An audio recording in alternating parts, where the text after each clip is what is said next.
Hello, everyone, and welcome to a new episode of the podcast, The Human Connection, where I have the pleasure of having polyvagal informed conversations with a lot of awesome, cool people doing amazing things in the world. And today I am so excited. I have Seth Porges. Seth is a journalist and a filmmaker and a co-author on the upcoming book, Our Polyvagal World, How Safety and Trauma Change Us. Seth, welcome. Thanks. It's good to be here. Yeah, so let's see where we start. So I don't know if you get that question asked. I'm assuming you're a person who your entire life was, around polyvagal, with Dr. Porges being your dad. Yeah, I mean, ever since polyvagal theory existed, which wasn't my entire life, but, since the 90s, yeah, for sure. Growing up, was there a point where you realized, oh, this is actually super cool? And I ask this question because that child-parent relationship, for a lot of people, they don't see what their parents are doing is cool or exciting. Was it the case for you? And I'm assuming maybe yes, maybe no. I mean, I've always thought it was cool. I think when I was younger, I failed to fully understand it, of course, or have the vocabulary to understand it. And I think the thing about polyvagal theory is it's less something that's learned in an academic sense and more something that becomes apparent through lived experience. And I think you can sort of read books about articles or watch videos about it and say, like, okay, I get it, that sort of makes sense. But really, it's, I think, when you apply it to your own life that it really clicks into place. And I think for me, it was just a matter of growing up and having lived experience to say, like, oh, this really explains a lot. Is really what I think it was. Yes. For me, I came to the polyvagal theory from an embodiment, kind of somatic. I'm a somatic coach, and facilitating dance and movement. So I came to it from a felt sense, and then I found the scientific explanations. Like, yeah, it's a lot of sense. So to me, it landed perfectly. Like, it explains a lot of things. And I am excited about the book, that it's about the world we live in, and to me it's a way to understand life. Yeah, I always describe polyvagal theory as a way of seeing the world, almost like a worldview. And it's one that I think gives us permission to live our lives and permission to feel empathy and love and sympathy for people who may act in ways that we don't particularly like at times. It's a way of seeing the world that I think kind of filters everything through a really simple idea, which is a quest for safety. Why is it that we like certain things? Why is it we're drawn to certain things? Why is it that certain things heal us? And it's all kind of, I think, filtered through this idea that our bodies evolved to seek safety for reasons that should be apparent. And that almost everything that we are drawn to, that we like, that we build societies around and relationships around, are all a part of that quest. And, what polyvagal theory is it really is the story of the evolution of mammals and humans as creatures who, through virtue of evolution and history, needed to stay safe to survive, and all what that did to us. And we are the result of that.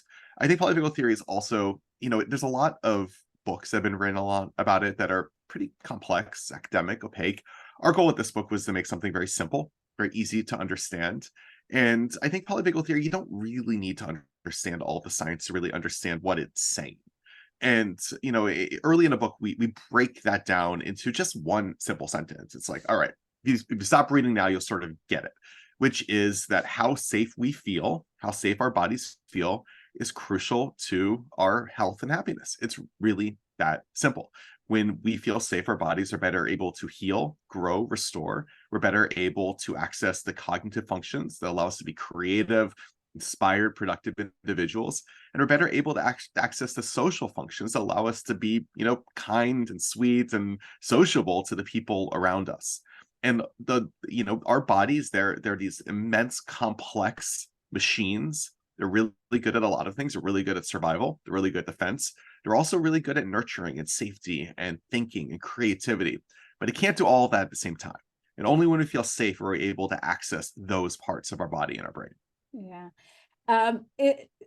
It's very simple, yet not very easy. And I don't know, Yeah. because we are complex creatures, we think that the solutions or the answer needs to be complex, but it's really that It's simple, and it's relatable. It's innate. We've all experienced this. It's like, look at, I always turn to like dogs. I think is an easy way of seeing how the mammalian nervous system operates outside of things, the complexities of human culture, so to speak. And if you have a dog who's been nurtured in love, it's going to see the world around it as a place of love and play and fun, and it's going to kiss everybody and hug everybody and come to everybody and be really sweet. If you have a dog who's been abused or starved or mistreated, it's going to see everything around it as a threat, and it's going to act like that. It's going to snarl, it's going to bite. And we are basically like that. We are rescue dogs or well-treated dogs. We are dogs who, when we are treated well, when we feel safe, we are capable of immense kindness, immense joy, immense wonder. And when we ourselves feel unsafe, we see the world as a place lacking safety and act in every way that's only natural. Yeah, it's really natural. However, I think we don't, for majority of us, we don't see ourselves as social beings or emotional beings. Many of us would deny that emotions kind of decides what our choices are, but in reality it is why we gravitate towards something or pull away from something. It's a neuroception of the body's telling us this is a threat, this is safety. Yet we need to make meaning, because for most of us are completely disconnected from what our physiology, what our body is telling us. So we need to put meaning, and then things become even more complex with this. Yet it's very simple. It's like, okay, this is a cue of safety, and this is a cue of threat. And it kind of simplifies the kind of, what I say, the noise of the story that happens, and he said, she said, they said, all of that, and it brings it back to, this is what the nervous system is saying. And I feel it also helps remove conscious intention from the conversation oftentimes. And I think, if somebody upsets us, we oftentimes, I think, reflexively believe they're trying to upset us. And we get angry at them. Why would you do this to me? Why would you upset me? Why would you do this? Not understanding perhaps that they themselves might be in a place of dysregulation and emotion, or just feeling unsafe. They are acting in a way that is natural, and their response to whatever they're dealing with might make us feel unsafe too. And back and forth it goes and goes and goes. We write in the book that we basically live in an autonomic echo chamber, meaning that we are really good at just picking up how safe other people around us feel. And if other people around us feel threatened, we ourselves feel threatened. We ourselves feel dysregulated. It's kind of contagious. And if we're around other people that feel safe or make us feel safe, well, we're able to bounce that back and forth as well.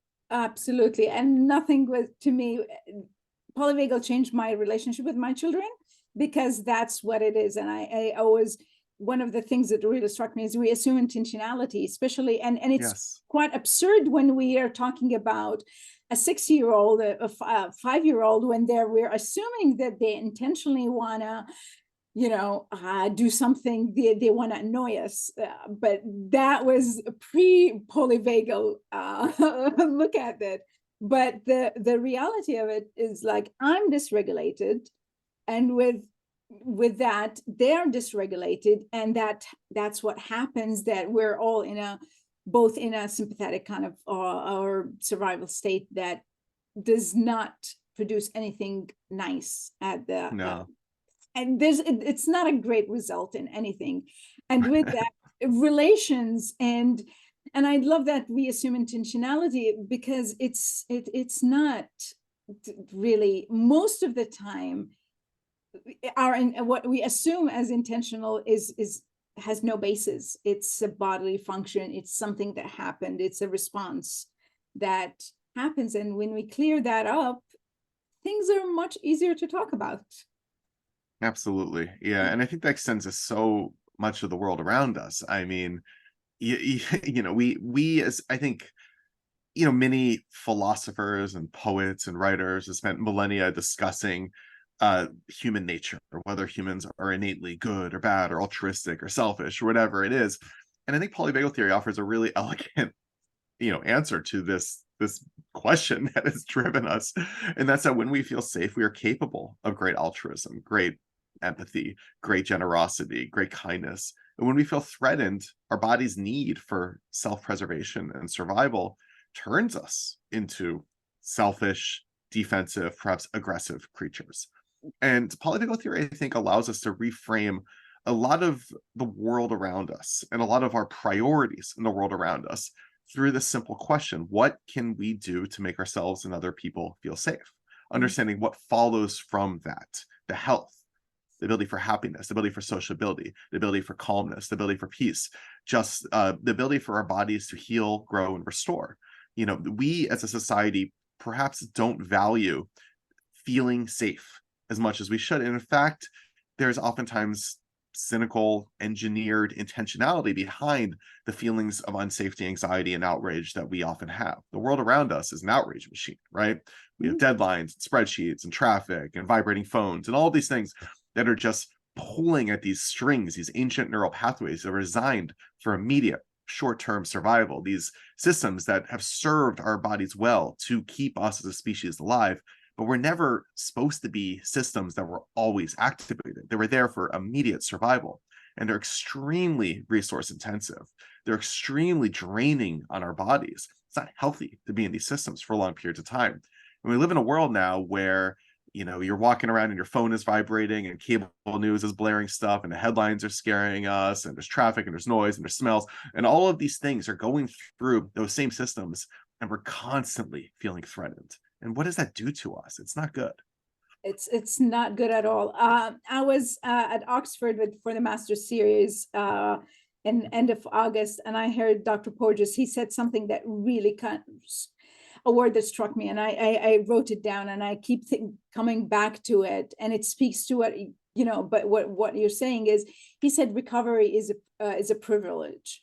And it struck me in a deepest way of like, yes, that is true. We're talking about safety. We're talking about creating a safe environment. And the unfortunate world that we live in is making that a privilege and a luxury that millions of people don't have that accessible, which is quite... it's a sad world when this is what we need as human species the most could be a privilege that is not accessible to others. Yeah. And it's the ability for our bodies to, again, we'll just use heal, grow, and restore, which require us to feel safe. That's what we call homeostasis, that state, right?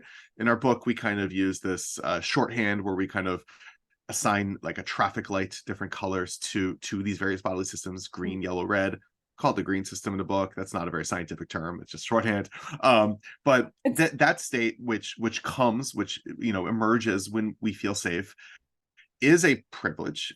It's a privilege because we as a culture don't value safety. We value productivity. We value the role of us as cogs in machines. We value more. And the idea of saying that it's important for people to have the opportunity to heal, grow, and restore, that's a foreign concept to just how our society is structured. And it's one that we sort of need to prioritize on our own if nobody else is going to prioritize them for us. Absolutely. You talk about, in the not scientific term, the green light. That's perfect. I have Dr. Porges' books. I haven't finished any of them. Me neither. No. I really understood the polyvagal theory from Deb Dana's books, and it made it very accessible to me. But that still was in the therapeutic clinical world that I don't live in. So used to kind of like, I want to understand the science, and my dyslexic brain is not giving me this.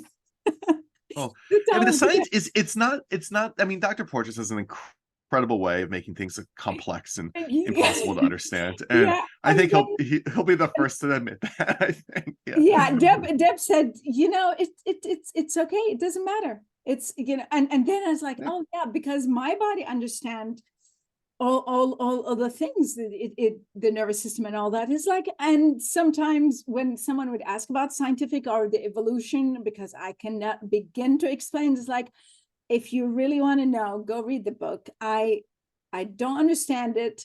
I know that it's valid for me. This is the reality. It's my subjective experience that I could really talk about, and subjective experience of other people. But the scientific is not.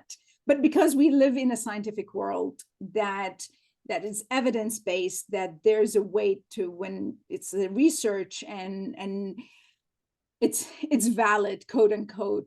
But to have a book that it's telling me green, yellow, and red is awesome, I have to say. So thank you so much for collaborating Sure. and making it. And I watched kind of a video about the book before our conversation, and I love the Dr. Porges says that the book is you are the voice of the book. It's Polyvagal in your voice. Can you say a little bit more about that? Yeah, I mean, I think Dr. Porges will be the first person to, my father, I was like, dad, he'll be the first person to, I think I come from this place where I can actually criticize him more than most people, because his son's, no, but he'll be the first person to admit that, I think he has really great ideas, but a very difficult time oftentimes communicating them in ways that make sense to a non-academic audience. He comes from the world of academia, and the world of academia is what it is, and but I'm not an academic, but I think I picked up a lot of this stuff from dinner table osmosis and just innate understanding and lived experience, and I think I was able to formulate my own language and way of conveying it in a way that made sense. And it turns out it was very, working with him was a really wonderful experience. I'll say he said that reading some of the words I wrote was kind of wild for him, because it felt like it was his own voice, but he actually understood it. And that's been a lot of fun, for sure. Yeah, but just gave me an idea. I think I want to open a bagel restaurant called the Polyvagal Theory. If you want to get in on that. That would be an awesome. And I have to say, I think having met Dr. Porges, and it's quite amazing to have a scholar or person who have influenced a lot of people, and his work is changing the lives, and have that humility and kind of the word is not coming, but that's attention to being accessible. And I said that this to many people. If I've read the polyvagal theory and I looked at it and I understood it, and then I met Dr. Porges and I didn't feel what I felt, I would have my own doubts about the truth of this, because Dr. Porges, Steve, your dad, walks, to me, he's a walking polyvagal. We're making himself accessible. Call me Steve. And I was like, I in my head is like, I can call you I Steve. don't call him Steve. I call him Ted, so yeah. And it's like that, compassion and what's the word, that benevolence that is really evident. It's like, yeah, this is a person who really walks the talks, and it's quite tells me the really what you just said, that the humans in a place of safety can do awesome things, and I could feel safe and do awesome things with the things that I've learned, and be creative and move in the world. Yeah. Yeah, I think, it's an important distinction I think that we do need to make, but what it means to feel safe. We're not talking about safety in a literal sense. It's as our nervous system feels safe. Our nervous system has no way of knowing if lightning's going to strike us at any minute, right? Like that doesn't influence what we're talking about here. Safety is important, like in a literal sense. It's important that lightning doesn't strike us, right? It's important that we are well protected. But what we're talking about here is our nervous system scanning the world around us and coming up with a sense of feeling of how safe we are. And we call that process neuroception.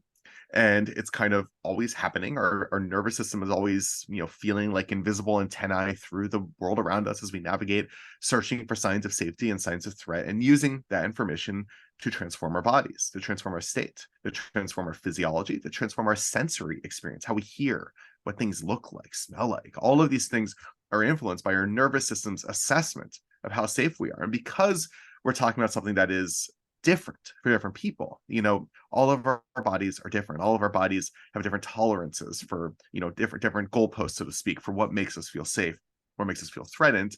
It can be difficult to understand when other people might feel unsafe in scenarios where we ourselves don't feel unsafe. A lot of this book is about trauma, and trauma I define as, and there's a lot of different ways of defining it. I define it as having endured something that changes our body's goalpost for what makes us feel safe in the world around us. And in doing so, things, people, almost anything, sounds, whatever it might be, that maybe prior wouldn't have bothered us can trigger us, can make us feel unsafe, can change how our bodies feel. And for people who don't experience that or haven't experienced that can be very difficult for them to understand. Yeah, absolutely. It's so when you trauma is a big buzzword, and everyone is talking Sure. about trauma, and everyone is reading The Body Keeps the Score, and all the books. How this different in explaining trauma Mhm. in the world?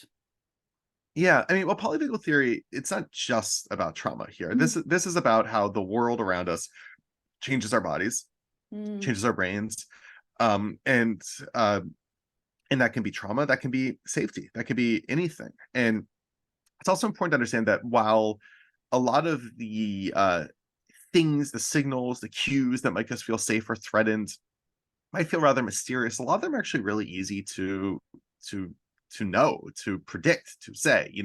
Different sounds, different whatevers make us feel different ways. I mean, we might listen to classical music to calm us down, or you ever go to a spa? They're not playing death metal at a spa, right?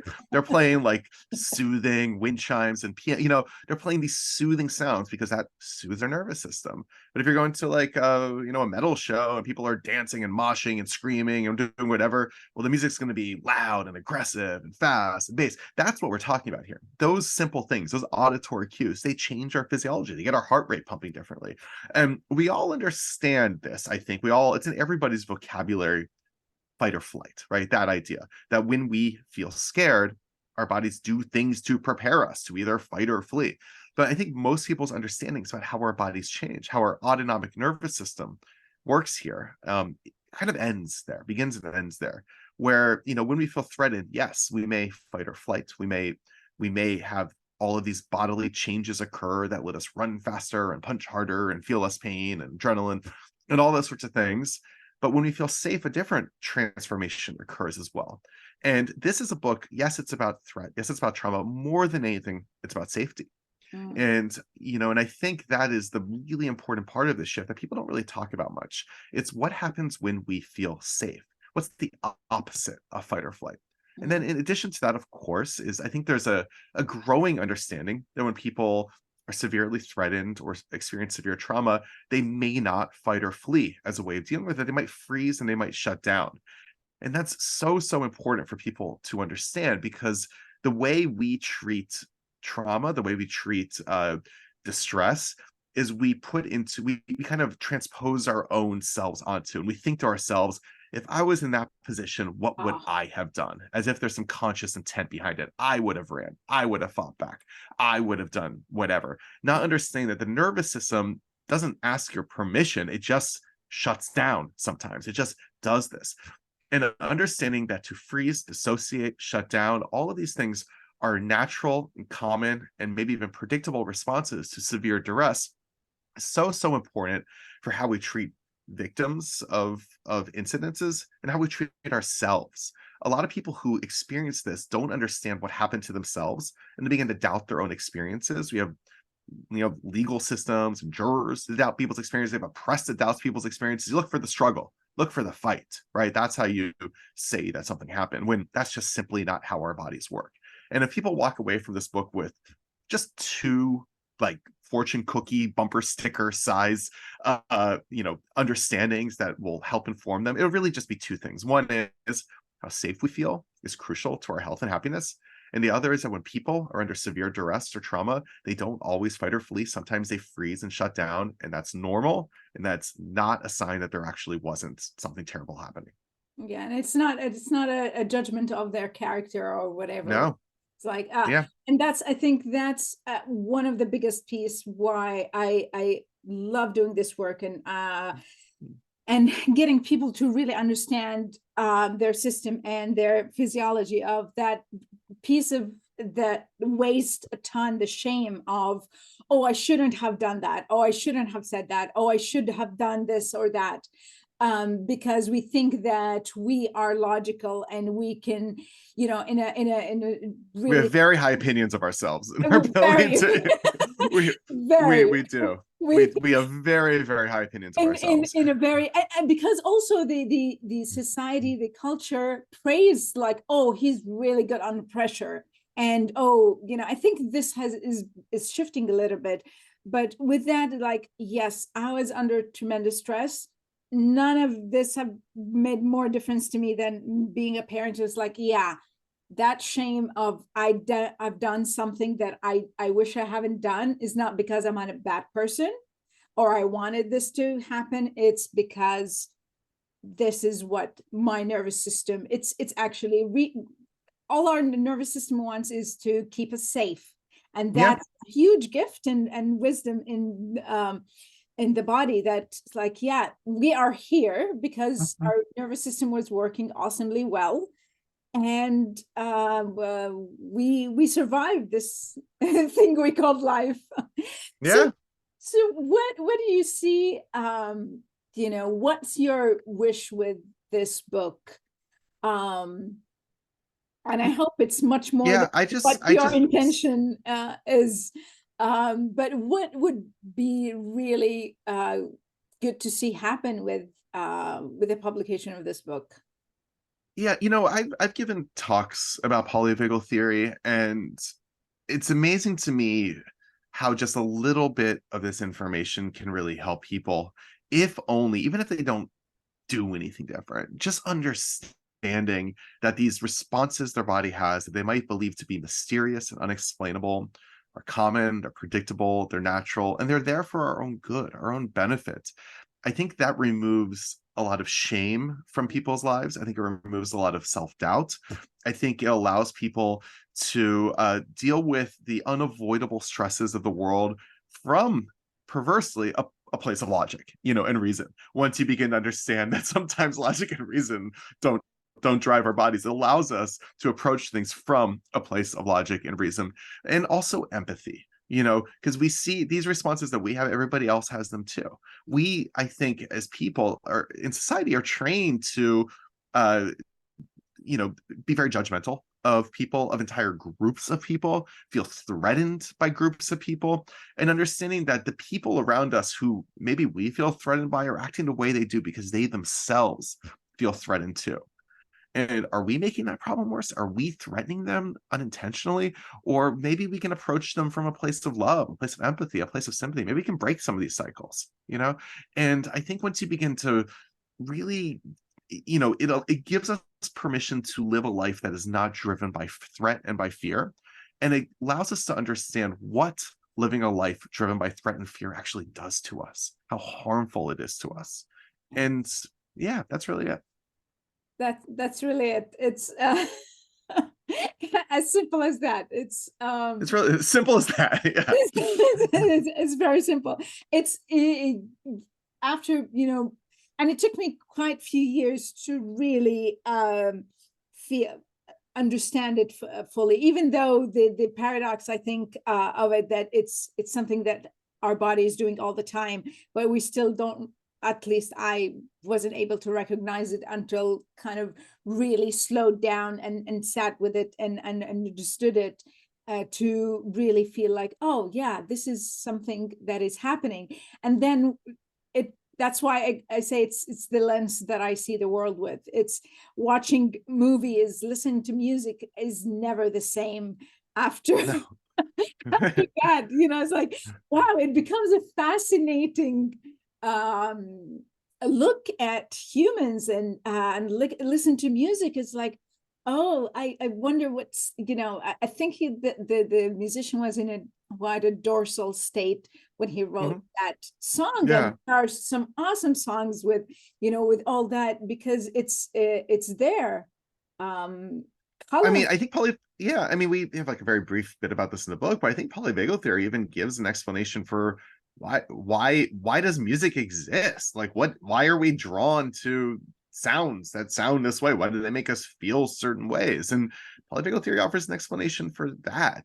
Looking back at ancient prehistoric humans before recorded music, before iPads and iPods, and before wax cylinders and records, right? Music existed uh, exclusively as a social exercise, as one that was probably only possible when people were around each other in a state of safety. Because if you're, you have to, say you're pounding on coconuts or whatever together, right? You have to feel safe in order to do that with somebody, right? Like, and so maybe there's something about music kind of wired into our brains as a social exercise that makes us feel safe. We talk a lot in the book about different about auditory systems and sounds and how those might make us feel safe, and it's all tied to this. Our brains, our ears are hardwired to pull out melodic intonations and prosody from the world around us. This is why babies and dogs, if you have a baby or a dog and you want it to like you, it can't understand the words you're saying, but you can say like, oh, who's a good boy, and it will smile, it'll coo, it'll wag its tail. But if you say the same words, who's a good boy, you'll scare the thing, right? And Yes. we are hardwired to pull out melody from the world. It is a signal of safety to our bodies. Yeah, and we do that intuitively. I don't think Yeah. one would look at a baby and will have that.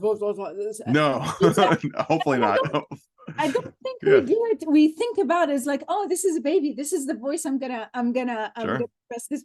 It just comes out intuitively, and it's almost, it passes our thinking, and maybe sometimes it surprises us when we're like, oh wow, why am I making these sounds?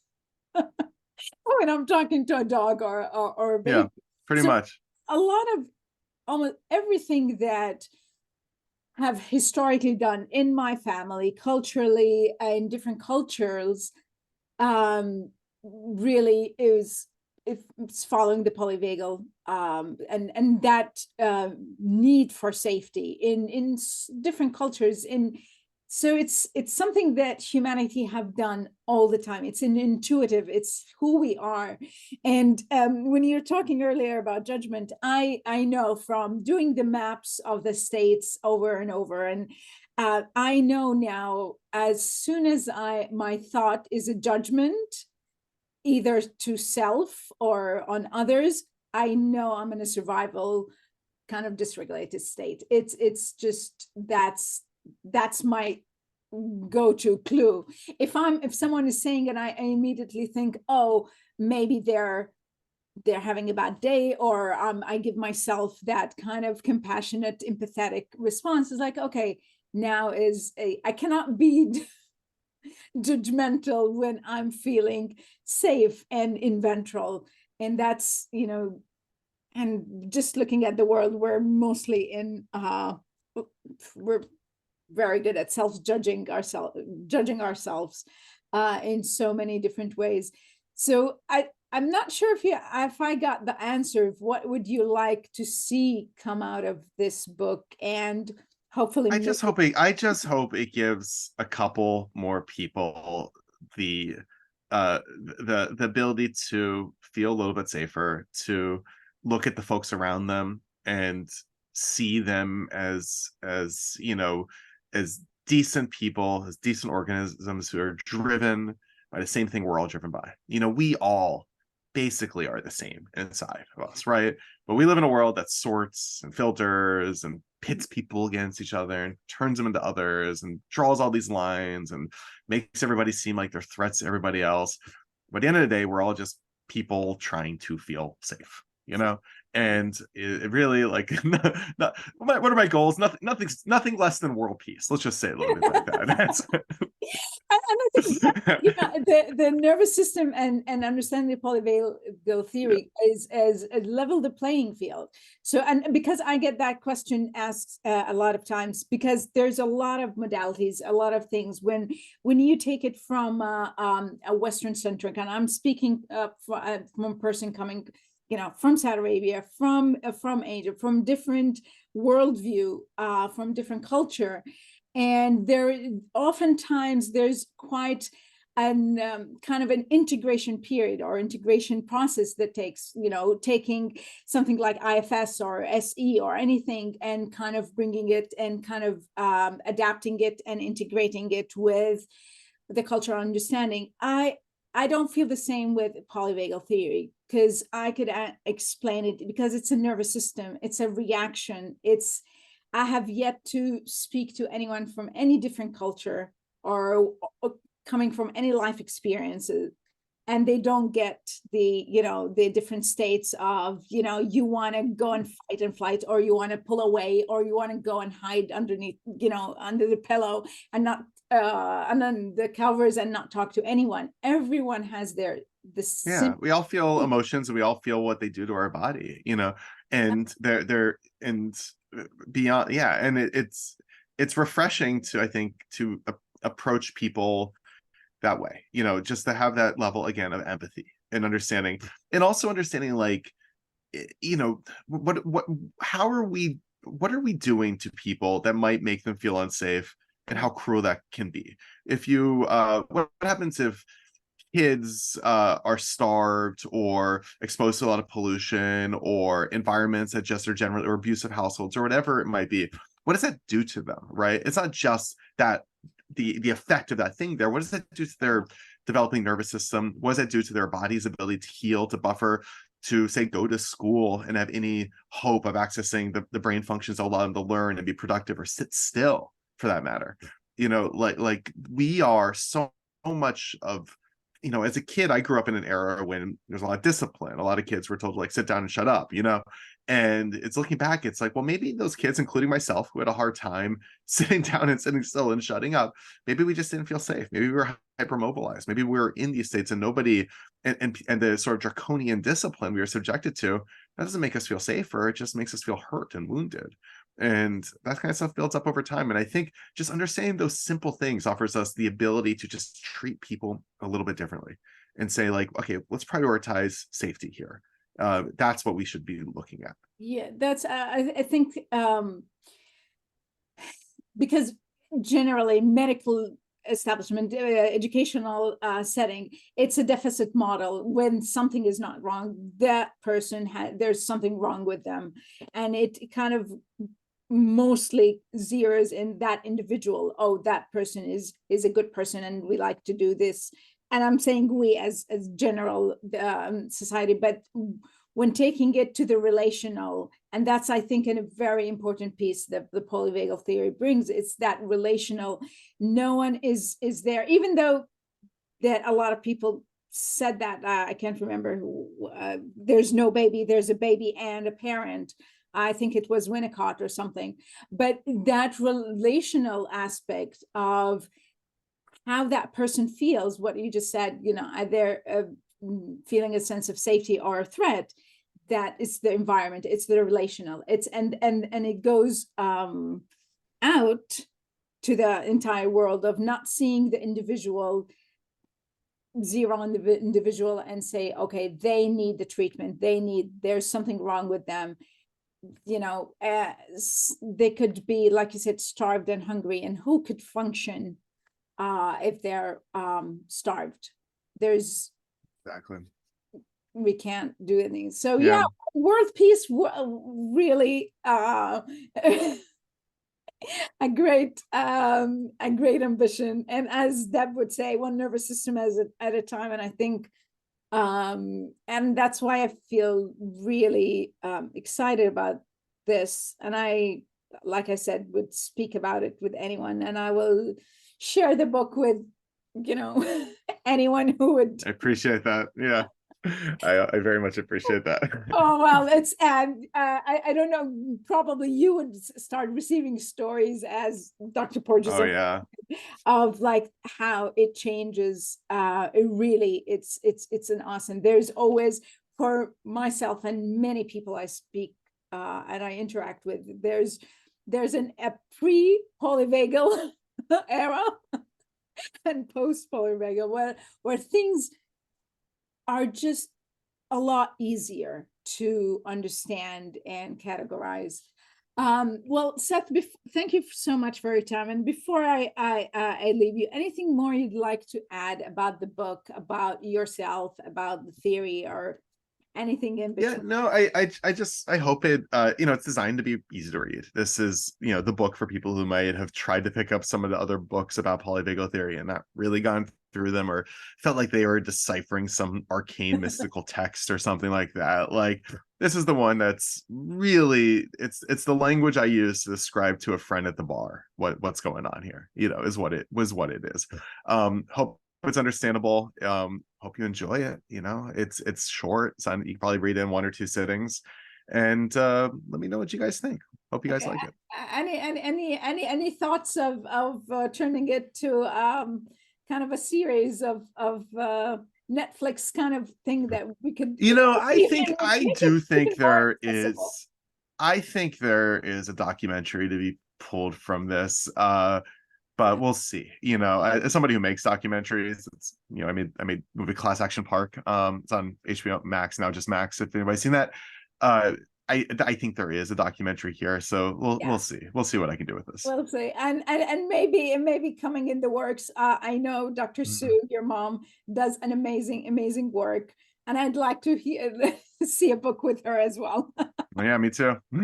So yeah, so Sue Carter, who she's talking about there, is the researcher who discovered what oxytocin does to us, in terms of attachment and love and bonding and all of that. So she's pretty cool too.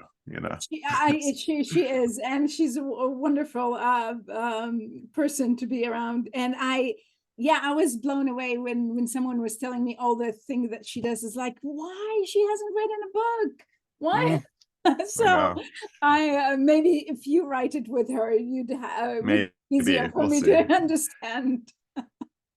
Don't think she's not asking. Don't think she's not asking. Oh, okay. So now that's So, your title, the co-author to make things oh accessible. my goodness. Yeah, that's right. This has been a lot of fun. I appreciate the conversation here. Thank you very much, Seth, and wish you all the best. And thanks for your time. You betcha. Have a great one.